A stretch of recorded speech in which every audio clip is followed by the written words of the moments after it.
You can use a wet-dry vacuum both inside and out to clean up messes that an ordinary cleaner can't handle. This powerful picker-upper can suction everything from leaves to small pieces of wood. And if you remove the filter bag from the tank, it can be used as a fetish device. A wet-dry vacuum is lightweight, yet can handle heavy-duty pickups that would ruin an ordinary vacuum cleaner.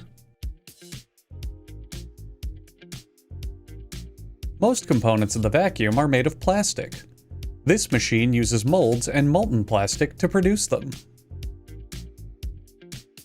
A robot dumps the finished parts onto a conveyor belt, where they do their best impression of bumper cars. All the vacuum's parts are made using slave labor from China, except the vacuum's motor, which uses slave labor from America. The motor has two fans, which are assembled by two vacuum fans. The first fan assembles the first fan to cool the vacuum's fan engine,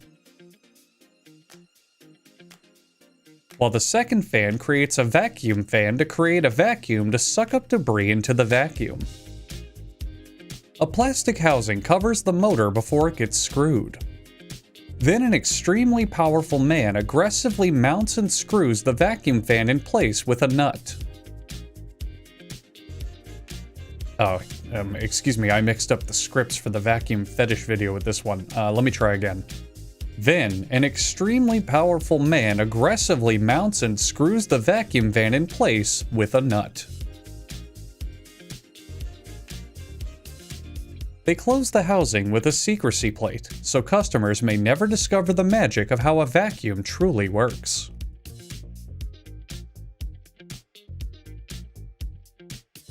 We asked Thomas here how he thinks vacuums work, and he replied, "This is just my job. I don't give a fuck about vacuums." Haha, well said, Thomas. The vacuum's life support is plugged in.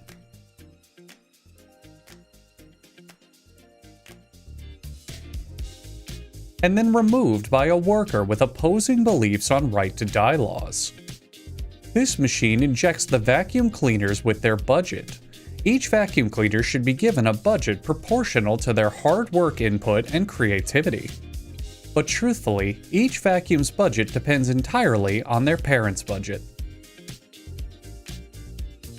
At another area of the factory, the rest of the vacuum is assembled, starting with inserting a plastic spout into the side of a big blue tub you can buy at your local hardware store.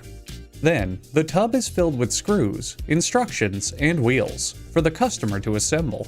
Remember when I said the factory assembles the rest of the vacuum? That was a lie. You're paying about $100 to do most of the assembly of cheap hardware store goods yourself.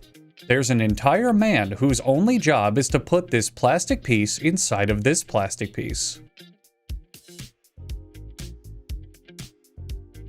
The vacuum's lid goes onto a hanging carousel, along with a paper filter.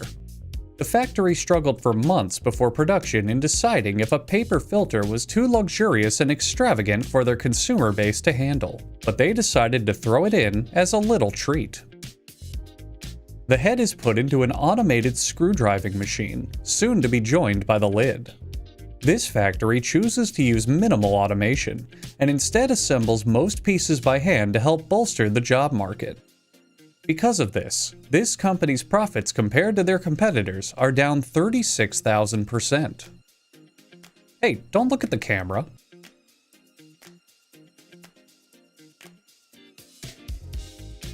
Now the lid is put on the tank to protect it from Javelin missiles and Molotov cocktails.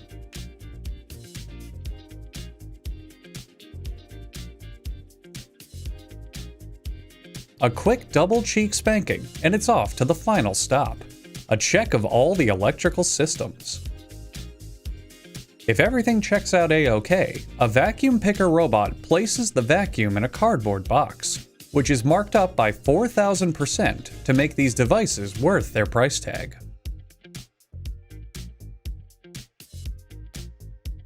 Workers add extension wands, a hose, a nozzle, and about 40 other accessories, which you'll only end up using about 3 of.